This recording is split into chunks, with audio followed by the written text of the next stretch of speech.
네, 이호영 차장님께 질문 드리겠습니다. 네, 차장입니다. 네, 2달 전에 차장님께서 직접 하신 말씀이신데요. 박현수 피의자 전환되면 그때는 바로 인사조치하겠다라고 답변을 하셨습니다. 피의자 입건 언제 됐는지 기억하시죠? 3월 4일입니다. 언제 인사조치하실 겁니까? 제가 그 당시에 그렇게 말씀을 드리긴 했는데요. 실질적으로 고발만 되면 피의자가 되는 그 형식적 피의자라기보다는 실질적으로 어느 정도 혐의가 돼서 조사받는 피의자가 돼야 저희들이 조치가 가능할 것 같습니다.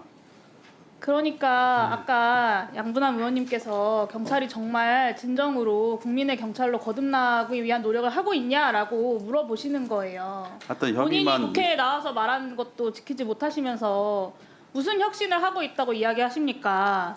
제가 12.3 내란 이후에 지겹도록 물어봤지만 다시 여쭤보겠습니다. 임정주, 전창훈, 이현일, 주진우, 임경우, 강상문 이 사람들은 명백하게 지휘 권한과 책임이 있었고 국회 통제부터 체포적 가동까지 위법한 지시에 적극적으로 협력했던 경찰 간부들입니다.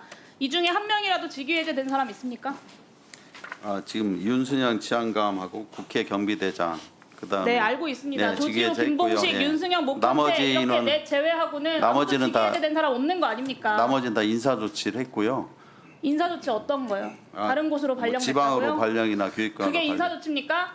그게 내란에 가담한 일단 사람들한테 책임을 묻는 거예요? 어느 정도 혐의가 돼야 직위해제나 최선을 다하고 조치하는 있다고 것이지. 아까 하셨잖아요. 국민의 경찰로 거듭나기 위해서 신뢰를 회복하기 위해서 도대체 무슨 최선을 다하고 계십니까? 군 간부들은 기소되기 전에 다 직위해제 됐습니다. 이러니까 국민들이 내란죄 수사를 경찰이 적극적으로 할 수 있겠냐, 내부에 내란에 가담했던 사람들을 적극적으로 끊어낼 수 있겠냐, 쇄신할 수 있겠냐라고 묻고 있는 겁니다. 이분들이 근데 이게 벌써 본격적으로 몇 달째입니까, 차장님? 본격적으로 조사를 받아야 되고요. 단순히 참고인 조사만 받은 상황도 있기 때문에 그걸 일률적으로 지금 뭐 직위해제나 뭐 대기나 이렇게 이 하기는 박현수 어렵습니다. 서울청장이 이 자리로 간 거부터 문제 제기가 계속 있었습니다. 그것도 차장님이 인사하신 거잖아요, 결국에는. 예, 결국은 뭐 네, 그렇게 그래서 하는데요. 정부 인사긴 하지만 서울청장이 예. 내란에 가담한 사람이 내란과 관련된 수사를 책임지는 그런 이상한 일들도 벌어지게 되는 겁니다. 하여튼 의원이 걱정 안 하도록 그 혐의 입증되면 바로 인사 조치하겠습니다.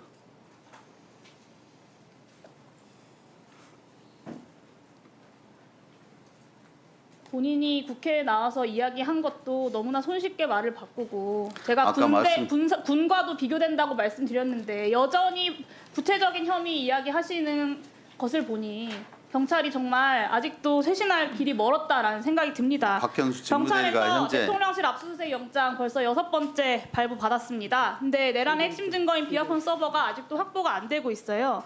경찰이 영장을 발부를 받았지만 적극적으로 압수수색에 나서지 않고 있는 이유는 무엇입니까?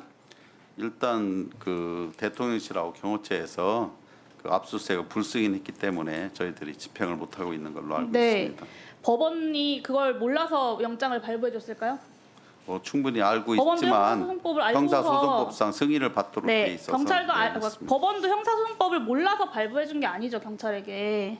국가에 중대한 이익을 해하는 경우에만 책임자가 압수수색 승낙을 거부할 수 있다라고 규정을 하고 있습니다. 그럼에도 불구하고 압수수색 영장이 나왔다는 건 이 사안이 국가의 이익을 중대한 이익을 해하는 경우에 해당하지 않는다고 법원은 보고 있는 겁니다.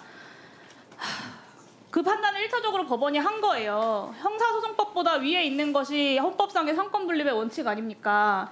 법원이 발부한 영장의 집행이 이루어지지 못하는 지금의 상황 자체가 저는 일종의 위헌 상황이다라고 판단합니다. 경호처의 유권 해석이 사법부의 판단보다 우위에 있을 수 있습니까? 뭐 그렇지 않지만 법상에 아까 말씀드렸듯이 국가안보 관련된 사항에 대해서는 책임자가 승낙을 하게 돼 있어서 실무상 거기서 압수수색을 강제하기가 어려워서 국가의 중대한 이익을 해하는 경우에 그런 걸로 해당된다고 경찰청은 보고 계시는 거네요? 저희들이 보고 안 보고 문제가 아니라요. 그쪽에서 승인이 돼야 아니요. 됩니다. 그 형사소송법상 말씀하신 내용에도 국가의 중대한 이익을 해하는 경우에만 압수수색의 승낙을 거부할 수 있다라고 되어 있잖아요. 근데 거기에 순순히 불승낙 사유서 하나 받아와가지고 우리는 이거 불승낙 사유서 받았기 때문에 어쩔 수 없다라고 하는 건 압수수색 영장 거부가 국가의 중대한 이익을 해하는 경우다라고 경찰도 동의하신다는 의미죠. 뭐 동의하는 건 100% 동의하는 건 아니고요. 그쪽에서 책임자가 그러니까요. 국가안보에 포기하고 압수수색 포기하고 소득 없이 빈손으로 돌아올 것이 아니라 압수수색 집행 방해하는 경호처 직원들 공무집행 방해로 체포하고 비화폰 서버 확보하기 위한 노력을 하셨어야 되는 거 아닙니까? 근데 그래서 지금 경호처하고 지금 협의를 통해서 일부 수사에 협의도 필요한 자료를 벌써 몇 받기로 했습니다. 차례입니까? 이미 제출에 협조할 거다 경호처가라는 근거 네, 없는 그렇습니다. 믿음을 가지고 아니, 근거 지금 없는 그렇게 믿음이죠. 협의하고 있습니다. 이미 제출하는 대통령실에 것으로 일주일 넘게 협의하고 경찰이 있습니다. 지금 시간을 벌어주고 있는 것 아닙니까? 뭐 그런 건 아닙니다. 이거는 명백하게 원칙에 어긋나는 소극적인 영장 집행이고요. 증거인멸 시도를 용납하고 용인하는 봐주기 수사라고 볼 수밖에 없습니다. 압수수색 영장 기간 이달 말까지 남아있지 않습니까? 네. 이번 주 내로 신속하게 영장 집행하고 비화폰 서버 확보하십시오. 그렇게 하시겠습니까? 하여튼 국수본에 전달하고요. 가급적이면 저희들이 필요한 자료를 받도록 신속하게 협의든 압수수색 집행이든 조치하도록 검토하겠습니다. 저는 정말 너무 답답합니다. 내란에 가담했던 경찰 간부들은 끝까지 품고 가겠다. 내란 수계의 혐의를 입증한 핵심 증거들은 가능한 한 늦게 확보하겠다. 이게 경찰의 수장이 국회에 나와서 할 이야기는 저는 아니라고 생각하고요. 뭐 제가- 대선 이후에 경찰을 쇄신하고 내란 세력들을 청산하는 과정에서 이호영 차장도 반드시 책임을 지셔야 할 겁니다. 행안부 차관님 네, 질문 차관입니다. 드리겠습니다. 2025년 부통교부세 산정할 때 현금성 복지 페널티 제도 때문에 85개 시군이 최대 수십억에 이르는 교부세를 삭감당했습니다.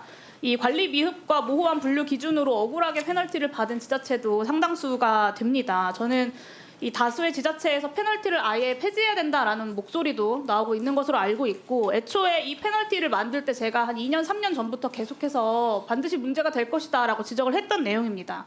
애초에 현금성 복지를 할지 말지는 지방정부의 고유의 권한이고 지자체의 복지 정책을 검열하고 불이익을 주겠다라고 하는 것 자체가 어불성설이에요.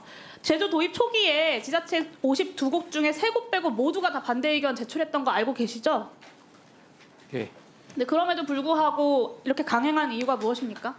재정의 지속 가능성도 고려했습니다. 재정의 지속 가능성을 고민하는 정부가 그렇게 부담스러워하고 해소 펌프 내고 합니까? 저는 야당 대표의 대표적인 정책에 대한 견제, 정권의 입김 말고는 설명할 수 없다고 생각합니다. 애초에 현금성 복지 페널티는 청년 기본소득 같은 풀뿌리 보편복지 정책 위축시키려는 어떤 의도 말고는 아무런 정책적 효과가 없어요.